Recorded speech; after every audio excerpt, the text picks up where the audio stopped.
बालाघाट में प्रेस वार्ता कर किसान गर्जना संगठन के अध्यक्ष अरविंद चौधरी ने बताया कि कभी किसानों की आमदनी दोगुनी करने का वादा करने और कभी यह कहकर कि भाजपा का कहना साफ किसानों का कर्जा माफ। सत्ता में आ चुकी भाजपा आज किसानों से युद्ध लड़ रही है। जिस तरह से हरियाणा और दिल्ली की सरकारों के आदेश पर पुलिस ने किसानों को दिल्ली आने से रोकने की बैरिकेडिंग की है, उससे साफ जाहिर है कि कृषि प्रधान देश भारत में किसानों के सभी संवैधानिक अधिकार खत्म कर भाजपा देश के लोकतंत्र को खत्म करने का अपराध कर रही है। और आज यदि भाजपा अपनी इस कोशिश में कामयाब हो गई तो कल यही बात छात्रों, बेरोजगारों, महिलाओं सहित अपनी जायज मांगों को मनवाने के लिए शांतिपूर्ण ढंग से आंदोलन प्रदर्शन करने वाले हर समूह, हर संगठन के साथ होगी। इसलिए किसान गर्जना संगठन के अध्यक्ष में अरविंद चौधरी भारतीय जनता पार्टी के इस देश विरोधी रवैये की कटु निंदा करते हुए देश के सभी जन संगठनों समूह से अपील करता हूं कि वह लोकतंत्र को बचाने के लिए किसानों का साथ दें, उनका सहयोग और समर्थन करें। किसान नेता अरविंद चौधरी ने भाजपा सरकार से अपील की है कि वह किसानों की जायज मांगों को मानकर किसानों से किए अपने वादे पूरा करे। किसान इस देश की अर्थव्यवस्था की रीढ़ है और अन्नदाता भी है। मध्य प्रदेश में किसानों को दी गई अपनी गारंटी 3100 रुपये धान पर तथा 2700 रुपये गेहूं पर और रबी फसल धान की खरीदी उपार्जन केंद्रों से प्रारंभ करें।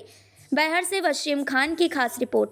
किसान गर्जना संगठन, भारतीय किसान यूनियन, भारतीय संघ, ऐसा हमारा संयुक्त किसान मोर्चे का, राष्ट्रीय किसान मजदूर संघ, ऐसा हमारा संयुक्त किसान संगठन का आंदोलन देश में प्रारंभ हुआ है।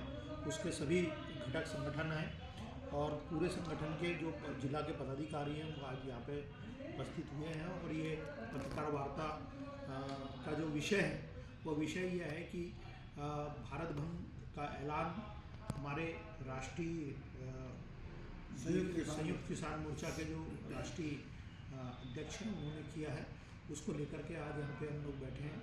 तो ज़िले में जैसे जो संगठन काम कर रहे हैं ये सारे संगठन उसके घटक संगठन हैं। उसको लेकर के केंद्र सरकार ने जिस प्रकार से गारंटी दी थी और माननीय प्रधानमंत्री नरेंद्र मोदी जी ने किसानों को जो अलग अलग अभी चुनाव हुए हर राज्यों में वहाँ पे अलग अलग प्रकार से गारंटियाँ दिया। जैसे मध्य प्रदेश में चुनाव हुआ तो मध्य प्रदेश के चुनाव में उन्होंने कहा कि किसानों को 3100 रुपया प्रति कुंटल धान का समर्थन मूल्य दिया जाएगा, की खरीदी की जाएगी।